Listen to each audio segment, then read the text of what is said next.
अस्सलाम वालेकुम रहमतुल्लाहि व बरकातुहू। आज हम बात करेंगे किन सूरतों में आपको नॉर्मल डिलीवरी नहीं करवानी चाहिए।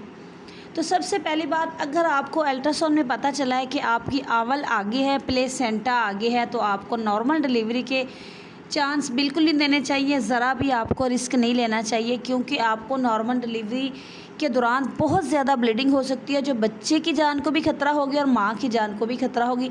जब दोनों की जान को खतरा है तो इस वजह से आप नॉर्मल डिलीवरी का रिस्क नहीं लेंगे। अमूमन वैसे भी प्लेसेंटा जब आगे होता है तो पूरे 9 महीने में ब्लीडिंग होती रहती है हल्की फुल्की। किसी पेशेंट को कोई है कि 100 में से 2% लोग जिनको ब्लीडिंग नहीं होती प्लेसेंटा आगे होने की वजह से, वरना प्लेसेंटा आगे हो तो हल्की फुल्की ब्लीडिंग होती रहती है और आपको ऑलरेडी वीकनेस हुई होती है। वीकनेस ना भी हो तो आप नॉर्मल डिलीवरी के दौरान जो प्लेसेंटा है वो फट जाता है और ब्लीडिंग हो रही होती है, और लेबर पेन को खुदा ना खास्ता थोड़ी सी देर हो, 10 मिनट भी अगर डिलीवरी में देर हो तो 10 मिनट के अंदर अंदर एक मरीज़ का अच्छा खासा ब्लड ज़ाया हो सकता है। और प्लेसेंटा से तो ब्लड जो ज़ाया होने की रफ़्तार बहुत तेज़ होती है, क्योंकि प्लेसेंटा जो आंवल है वो माँ की बच्चेदानी के साथ जुड़ी होती है, और जो माँ की वेन्स में से ब्लड प्लेसेंटा में आएगा और प्लेसेंटा से बाहर निकलेगा। तो आपने कभी भी अपनी जान को ख़तरे में नहीं डालना। इसके अलावा अगली बात, अगर आपके बच्चे की पोजीशन ट्रांसफ़र है फिर तो नॉर्मल डिलीवरी होगी ही नहीं। लेकिन अगर आपके बच्चे की पोजीशन ब्रीच है, यानी कि हेड ऊपर है, लेग्स नीचे हैं, टांगे नीचे की तरफ है, और आपका पहला बच्चा है, पहली प्रेगनेंसी है, तो आप नॉर्मल डिलीवरी के चांस ना दें, क्योंकि पहले बच्चे की दफ़ा हेड जो होता है वो फंस जाता है। अगर आपका दूसरा तीसरा चौथा बच्चा है तो फिर आपकी वजाइना थोड़ी लूज़ हुई होगी, उसको स्ट्रेचेबल हो जाती है, जिसकी वजह से आपका ब्रीच बेबी आसानी से हो सकता है। और फर्स्ट है और ब्रीच है तो फिर आपके बच्चे का सर वजाइना में फंस जाता है, जिसकी वजह से बच्चे की जान को ख़तरा होता है। इसके अलावा अगर माँ की पेल्विस की हड्डी छोटी है तो भी आप कोशिश ना करें कि देखें नॉर्मल डिलीवरी, कोशिश करने लग जाते हैं, ट्रायल देने लग जाते हैं कि नॉर्मल डिलीवरी हो जाएगी। तो पेल्विस की हड्डी छोटी होने की वजह से भी नॉर्मल डिलीवरी के चांस बिल्कुल नहीं लेने चाहिए। इसके अलावा अगर आपको 40 हफ्ते पूरे हो गए हैं और आपको दर्दें नहीं लगी, आप चेक करवाने गई हैं, तो आपकी डॉक्टर ने आपको वजाइना के अंदर पीवी के ज़रिए से चेक किया है और आपको नॉर्मल डिलीवरी के लिए एक आधे दिन में, 1 या 2 दिन में दर्दें लगने के अमकानात हैं, तो आप वेट करें। अगर तब भी आपको दर्दें लगने के अमकानात नहीं हैं तो आप बिल्कुल भी वेट मत करें, फौरी सी सेक्शन करवाएं और नॉर्मल डिलीवरी को रिस्क ना दें। इसके अलावा अगर आपके बच्चे का वज़न ज़्यादा है और फर्स्ट बेबी है तो आपने नॉर्मल डिलीवरी से ग्रेज़ करनी है, क्योंकि बच्चे का वज़न ज़्यादा होने की वजह से हेड एंगेज नहीं हो पाता, और या हेड फंस जाता है, या बच्चे के शोल्डर कंधे, हेड बाहर होता है और बाकी बच्चा अंदर होता है माँ के पेट में, और यहाँ पे भी आके डिलीवरी हेल्दी बच्चा जो है वो फंस जाता है। फर्स्ट बेबी की बात, अगर आप पहले भी आपने 2-3 बच्चे हेल्दी पैदा कर लिए हैं तो फिर आपका हेल्दी बच्चा पैदा हो सकता है। ये हेल्दी बच्चे का आपको अल्ट्रासाउंड के ज़रिए पता चलेगा कि अल्ट्रासाउंड में आपके बच्चे का वज़न कितना है। तो अगर आपके बच्चे का वज़न 4 किलो से ज़्यादा है तो आप नॉर्मल डिलीवरी नहीं करवाएं।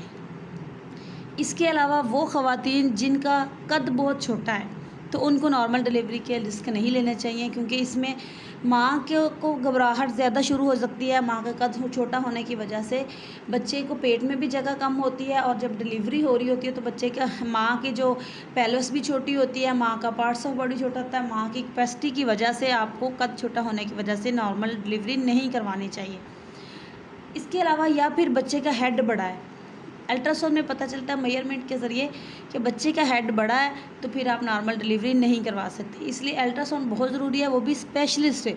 आप स्पेशलिस्ट से स्कैन करवाएंगे ताकि आपके बच्चे के अंदर जो भी कोई नॉर्मलिटी है, कोई मसला है, तो आपको पता चल जाए। 9वें महीने में तो आप लाजमी करवाएंगे नॉर्मल डिलीवरी के पता करवाने के लिए कि आपकी नॉर्मल डिलीवरी होगी या नहीं। इसके अलावा सी सेक्शन के बाद नॉर्मल डिलीवरी की दर्दें अगर खुद ब खुद आपको लग गई हैं तो ठीक है, अगर आपको खुद ब खुद दर्दें नहीं लगी तो आप खुद से दर्दें नहीं लगवाएं। ऑपरेशन के बाद अगर तो आप दर्दें लगवाएंगी तो जो आपका ऑपरेशन का स्कार है वो उसके फटने के, उसके लीक होने के चांस बहुत ज़्यादा हैं। तो इसलिए आपको चाहिए कि आप दर्दें बिल्कुल ना लगवाएं, बल्कि 38 वीक्स तक अगर आपको दर्दें लग गई हैं 38 हफ्ते से पहले तो ठीक है, वरना 38 हफ्ते के बाद आप ऊपर टाइम ना दें, फौरी आप खुद जाके ऑपरेट करवा लें, जो आपकी और आपके बच्चे की दोनों की सेहत के लिए बहुत ज़रूरी है।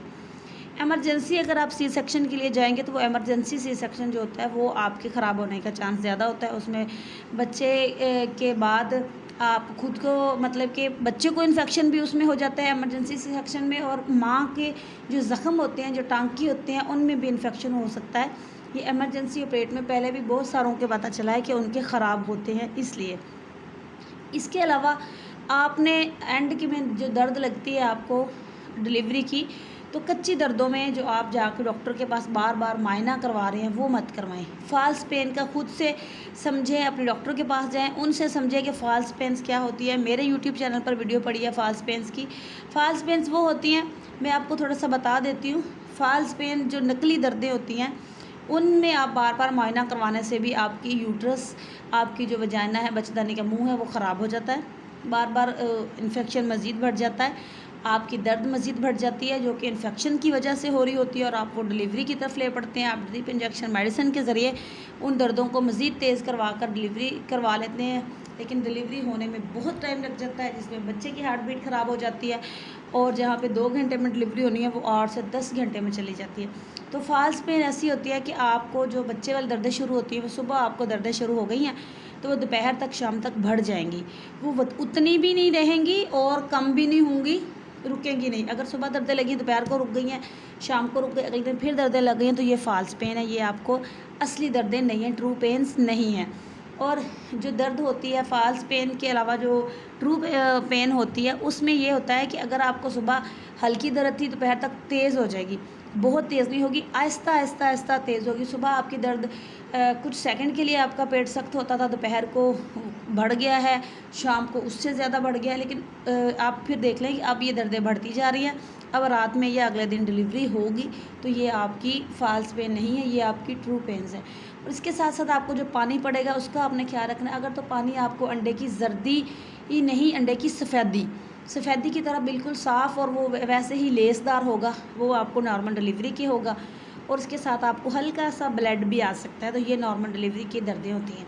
अगर आपको पानी पड़ रहा है, स्मेल आ रही है, उसमें से इन्फेक्शन है, तो ये फिर आपको इन्फेक्शन की दर्दें हैं, जो कि आपको मेंसेस की तरह दर्द होगी, पेट के निचले हिस्से में दर्द होगी, पेट के कमर के निचले हिस्से में दर्द होगी, टांगों में भी हल्की सी दर्द होगी, बार बार पेशाब आएगा, वज़न पड़ेगा, तो ये आपको इन्फेक्शन की दर्दें हैं। इन इन्फेक्शन की दर्दों को आपने खुद से समझ के इसमें हल्की फुल्की सी एंटीबायोटिक्स खाने से आपको आराम आ जाएगा। तो इसके अलावा नॉर्मल डिलीवरी के दौरान आपको बच्चे की हार्ट बीट, अगर आपकी सारा कुछ ठीक है, नॉर्मल डिलीवरी करवा रहे हैं, अचानक से बच्चे की हार्ट बीट कम हो गई है और आपकी डॉक्टर आपको बता रही है कि आपके बच्चे की हार्ट बीट कम हो रही है, तो आप रिस्क ना लें, चांस ना लें, उससे भी आपके बच्चे को जान को ख़तरा होता है, तो आप फ़ौरी जाके सी सेक्शन करवा लें।